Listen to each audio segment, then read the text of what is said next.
So what do you do with your 401k plan when you leave your job or when you change jobs? You've got a few different choices.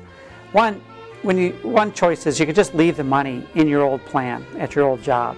Now it sounds very simple to do that, but unless your old plan is really extraordinary, it's probably best not to use that option.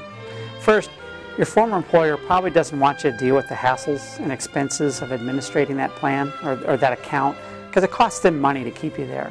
And second, you may find that it might be kind of difficult for you to actually get help when you need it on that plan, because you're no longer part of that company.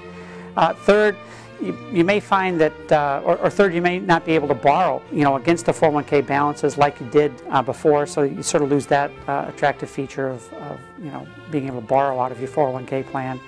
And last, it's going to be one additional account for you to track and manage.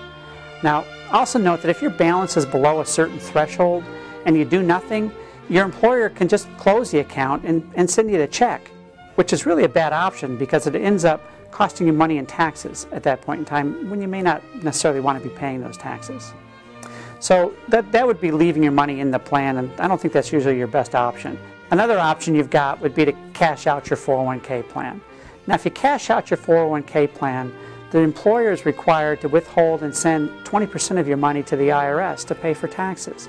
Now if you did not deposit that money into another qualified account like an IRA within 60 days, you're going to be subject to those taxes. In other words, you can't get that 20% back, and you may have to pay more. And if you're less than age 59 and a half, you may be paying a 10% withdrawal penalty as well. Now to avoid these taxes and the potential penalties, you have 60 days to deposit the money into some sort of a qualified retirement plan, whether it's another employer's 401k or an IRA, and then you can get your 20% back on your next tax filing. So another option might be you could roll the money over into a qualified retirement plan. Now there's two ways to do this. Your new employer, if you've moved on to another employer, may have a 401k plan that you can roll the money into, or you could roll the money into a rollover IRA. If you do a direct rollover, in other words, the money goes directly from one plan directly to the other plan without coming to you first, then there'll be no tax situation at all, and you won't have to pay any income taxes. That's called a direct rollover.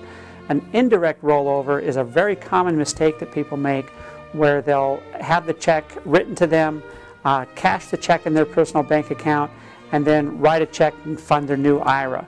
That, in essence, is taking receipt of the money. They'll have to pay income tax on that money. On their next tax return next year, they can get that tax back, but it's a lot of hassle to go through. So the conclusion that we would draw is you want to do a direct rollover into your own IRA. Take the money away from your old 401k plan and put it into your own self-directed IRA, where you can invest the money in any sort of investments that you choose, any sort of qualified IRA investments that you choose.